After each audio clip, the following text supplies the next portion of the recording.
నమస్కారం. తీర్థయాత్ర కార్యక్రమానికి స్వాగతం. విశ్వమంతటికి ఆరాధనీయుడైన పరబ్రహ్మ చైతన్యమే పరమశివుడు. అనంత విశ్వానికి ఆధారమై తన సహజయుతమైన శక్తియుక్తులతో సృష్టిని నడిపే దివ్యస్వరూపుడే శివుడు. క్షేమం, శుభం, మంగళం, శుద్ధం, జయం వీటన్నింటికీ సంకేతం మహాదేవుడు. అనంతకోటి బ్రహ్మాండంలో జరిగే నిరంతర కృత్యాలకు, ప్రక్రియలకు, కార్యాకారణ సంబంధాలకు మూలకారక శక్తి శివపరమాత్మ. సృష్టి, స్థితి, లయ అనే 3 కార్యక్రమాలు నిరంతరం శివ చైతన్యంలో వ్యక్తమవుతున్నాయి. ఆ పరంపరలో శివపరమాత్మ ఎన్నో నామధేయాలతో వివిధ ప్రదేశాలలో అలరారుతున్నాడు. ఆ సంవిధానంలో సాకారమైన శైవ సన్నిధానం మహారాష్ట్రలోని చంద్రాపూర్లో నెలకొన్న శ్రీ అంచలేశ్వర్ దేవస్థానం. చారిత్రక ప్రసిద్ధిగాంచిన ఈ ఆలయ విశేషాల్ని నేటి తీర్థయాత్రలో తిలకిద్దాం.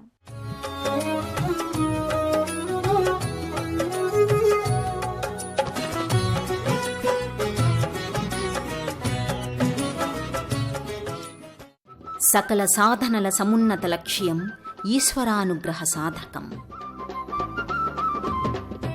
అనంతకోటి బ్రహ్మాండానికి సాకార రూపమై వెలిగే మహాలింగమూర్తి.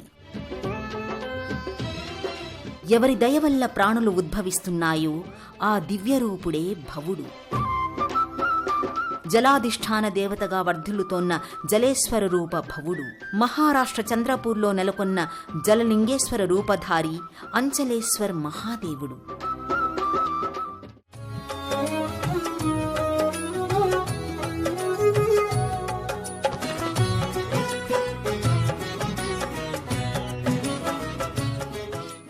భక్తుల ప్రయోజనాలు సాకారం కావడానికి ఒకే శివతత్వం బహురూపాలుగా వివిధ నామధేయాలతో వ్యక్తమైంది.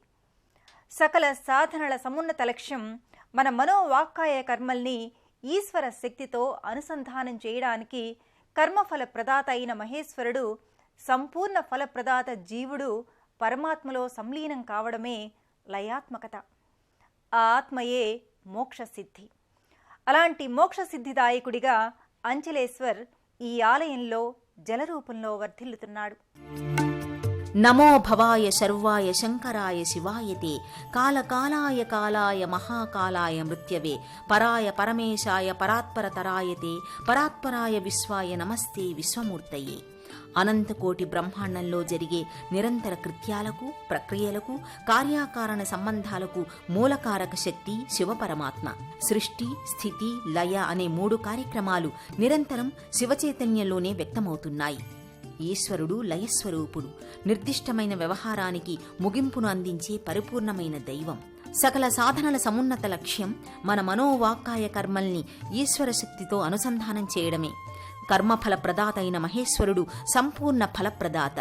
జీవుడు పరమాత్మలో సంలీనం కావడం లయాత్మకత. ఆ లయమే మోక్షసిద్ధి. రుద్ అంటే దుఃఖం. సకల దుఃఖాల్ని, ఆ దుఃఖాలకు కారణాల్ని నివారించి శివుడు రుద్రుడయ్యాడు. ఈశ్వర సమ్మిళితంతో జీవుడి వేదనలు, రోదనలు పరిసమాప్తి చెందుతాయి. శాశ్వత బ్రహ్మానందం సిద్ధిస్తుంది. సంపూర్ణమైన జీవ బ్రహ్మైక స్థితి లభిస్తుంది. అది శివైక్యం. పూర్ణత్వమే పరమేశ్వర తత్వం. ఆ పూర్ణత్వానికి సంకేతంగా అండపిండాత్మక రూపంగా మహాలింగమూర్తిగా మహాదేవుడు సాకారమయ్యాడు. ఆ మహాలింగమూర్తి మహిమ, రూప, విశేష గుణాల రీత్యా పరమేశ్వరుడికి అనేక పేర్లు ఆపాదితమవుతాయి. ఆ కోవలోనిదే అంచలేశ్వర్ స్వరూపం. జలలింగేశ్వరునిగా నేలమాళిగలో నెలకొనే ఈ శివస్వరూపం ప్రాణశక్తికి సంకేతంగా తేజరిల్లుతోంది. చంద్రపూర్లో నెలకొన్న ఈ అరుదైన శివ సన్నిధానం ఎంతో విశిష్టమైనది. చంద్రపూర్లో కోటకు అతి సమీపంలో ఉన్న ఈ ఆలయం పూర్తిగా రాతి కట్టడమై ఆకట్టుకుంటోంది. కోట ప్రాంగణంలో ఉన్న ఈ ఆలయం ఘనమైన చారిత్రక ప్రశస్తి పొందింది. రాతి స్తంభాకృతులతో, శిల్పాకృతులతో ఆధ్యాత్మిక వాతావరణాన్ని ప్రతిఫలిస్తుంది. జర్పాత్ నదీ తీరంలో ఉన్న ఈ ఆలయ పరిసరాలు ఎంతో ఆహ్లాదంగా ఉంటాయి.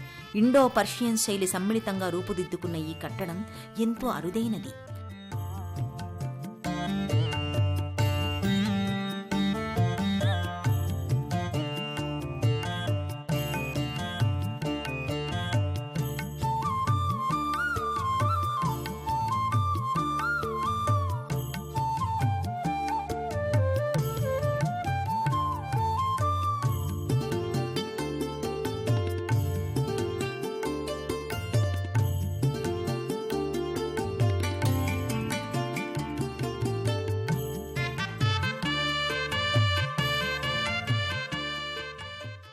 చంద్రాపూర్ అనగానే ముందుగా స్ఫురించేది చంద్రాపూర్ కోట.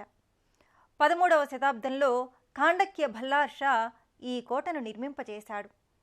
ఇరం, జర్పాత్ నదుల సంగమ స్థలంలో ఈ కోట ప్రకృతి అందాల నేపథ్యంగా పర్యాటకుల్ని ఆకట్టుకుంటుంది. శతాబ్దాలు గడిచినా నేటికీ చెక్కు చెదరకుండా గత చరిత్ర వైభవానికి ప్రత్యక్ష దర్పణంగా నిలుస్తోంది.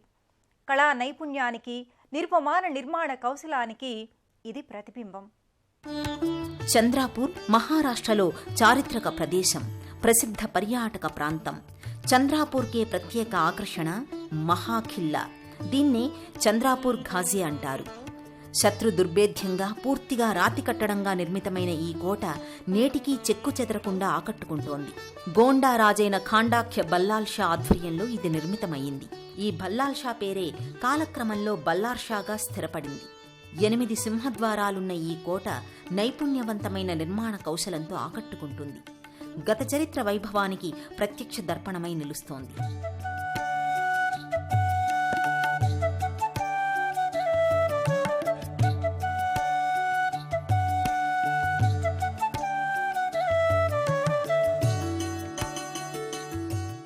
నమో భవస్య హేత్యైరి అని రుద్రం మహేశ్వరుణ్ణి కీర్తించింది.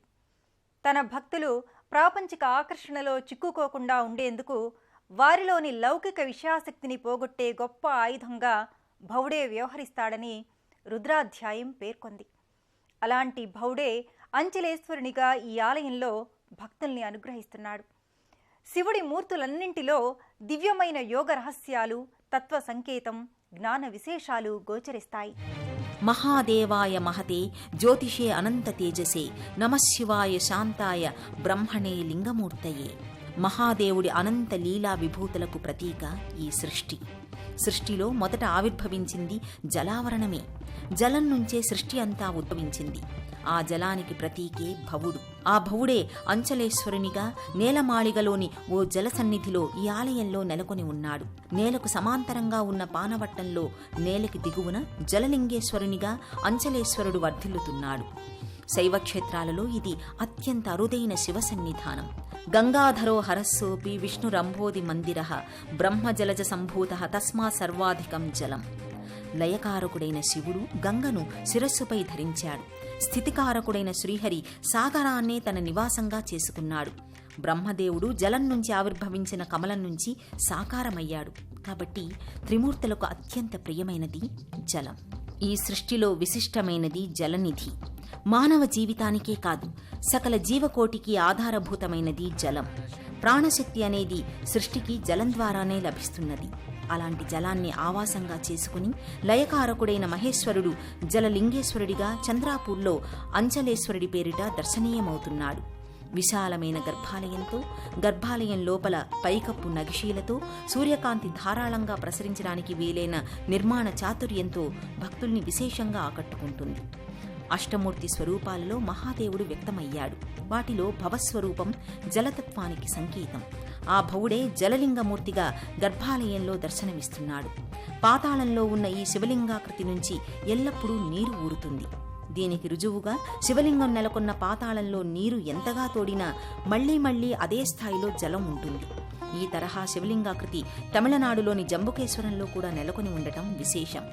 పంచభూత క్షేత్రాలలో 2వ క్షేత్రంగా తిరువణైకావల్ పేరిట ఆ క్షేత్రం కావేరీ నదీ తీరాన వర్ధిల్లుతోంది.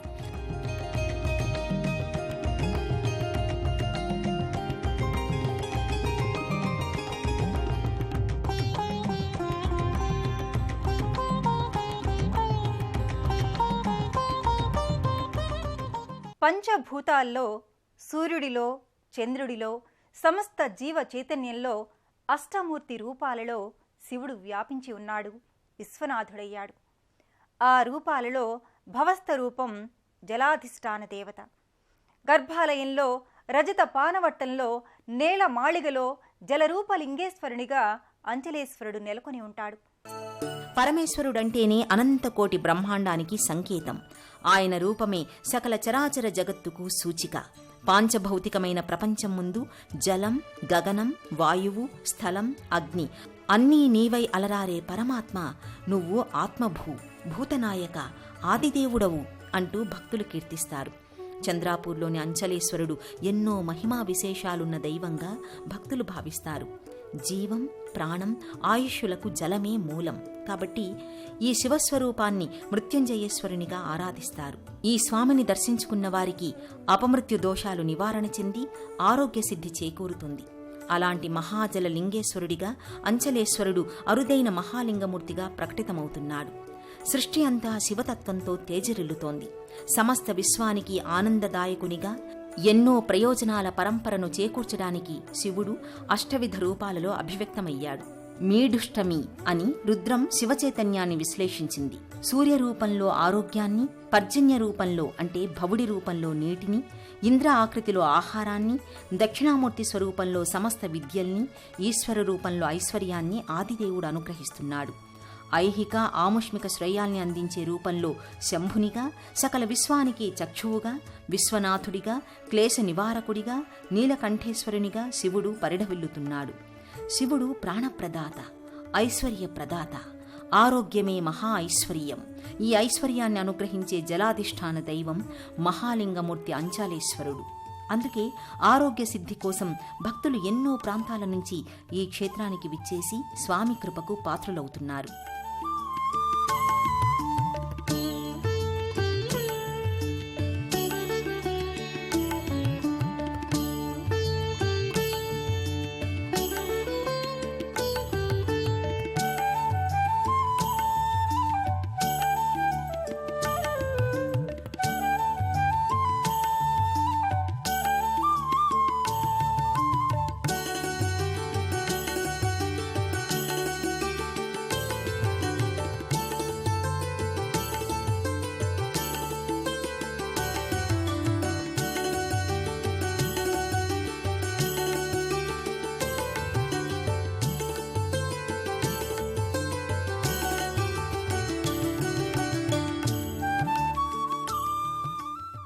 ఒకే ఈశ్వర శక్తిచే స్త్రీ పురుష తత్వాలుగా విశ్వమంతా వ్యాపించినది అనే సత్యానికి సాకారం అర్ధనారీశ్వరమూర్తి.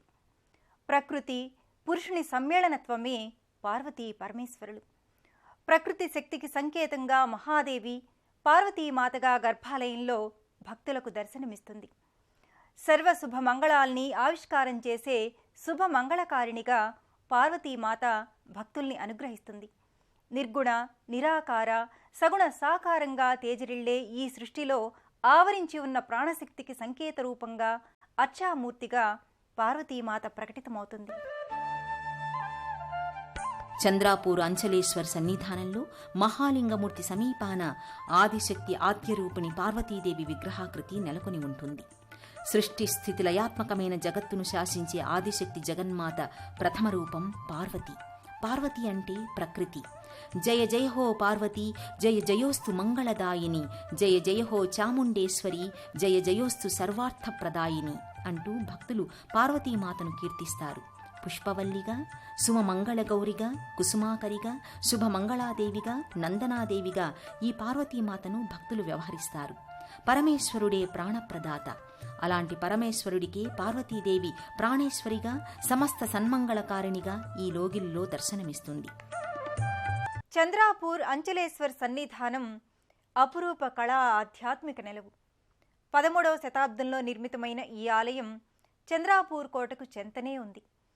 ఇండో పర్షియన్ శైలితో నిర్మితమైన ఈ ఆలయం ఉత్తర భారతదేశంలోని శైవ సన్నిధానాలలో విలక్షణమైనది. పూర్ణత్వమే పరమేశ్వర తత్వం. ఆ పూర్ణత్వానికి సంకేతంగా సంపూర్ణ కైలాస దివ్యధామంగా ఈ లోగిలి అలరారుతోంది. ఆలయ ప్రాంగణంలో ఉన్న మోదకప్రియ మహాగణపతి, మహాదేవేశ్వర సన్నిధానాలు ప్రత్యేక ఆకర్షణగా నిలుస్తాయి. ఈ ఆలయ ప్రాంగణంలో సింధూరవర్ణ శోభితమైన గణపతిగా సంకటహరమోచన గణపతి దర్శనీయమవుతాడు.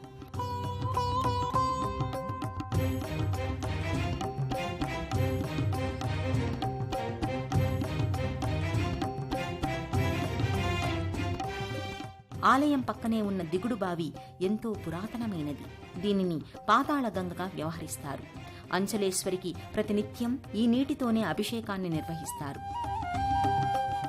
ఆలయ ప్రాంగణంలో ప్రత్యేక సన్నిధిలో అమృత జలలింగేశ్వర్ పేరిట మహాదేవేశ్వరుడు ప్రతిబింబ శివలింగమూర్తిగా భాసిల్లుతున్నాడు.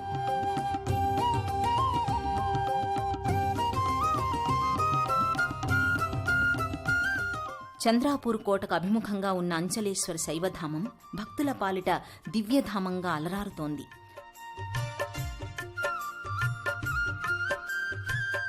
పదమూడవ శతాబ్దంలో నిర్మించిన ఈ ఆలయం నేటికీ కళాత్మక సొబగులతో ఆకర్షణీయంగా గోచరమవుతోంది. శివాయ గురవే నమః. సాక్షాత్తు జలలింగేశ్వరుడు భవుడిగా ప్రాణులకు హితాన్ని బోధించే జంబుకేశ్వరునిగా, అంచలేశ్వరునిగా వివిధ నామధేయాలతో అలరారుతున్నాడు. ఎన్నో శిల్పకళారీతుల సమగ్ర సమష్టి స్వరూపంగా ఈ ఆలయం భాసిస్తుంది. విశాలమైన ప్రాంగణంలో 5 ఎకరాల ప్రాదేశిక పరిసరాలతో ఉన్న ఈ కోవెల అపురూప శిల్పకళా సౌందర్యంతో విరాజిల్లుతోంది.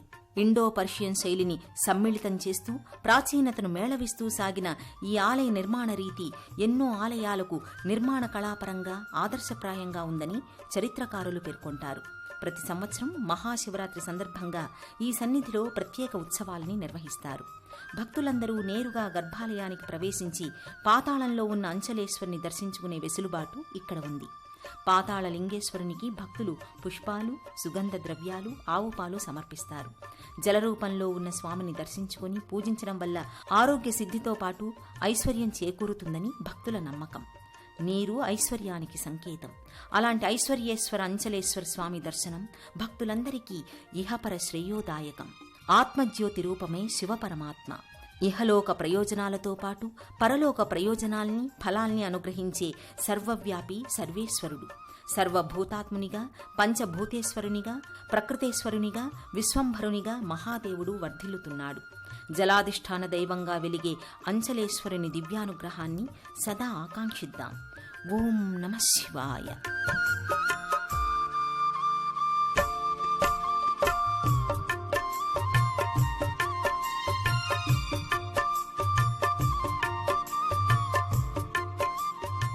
దేశంలోని ఏ ప్రాంతం వారైనా మహారాష్ట్ర రాజధాని ముంబైకి రోడ్డు, రైలు, విమాన మార్గాలలో చేరుకుని అక్కడి నుంచి నాసిక్, జల్గాం, నాగ్పూర్, వార్తాల మీదుగా చేరుకుంటారు.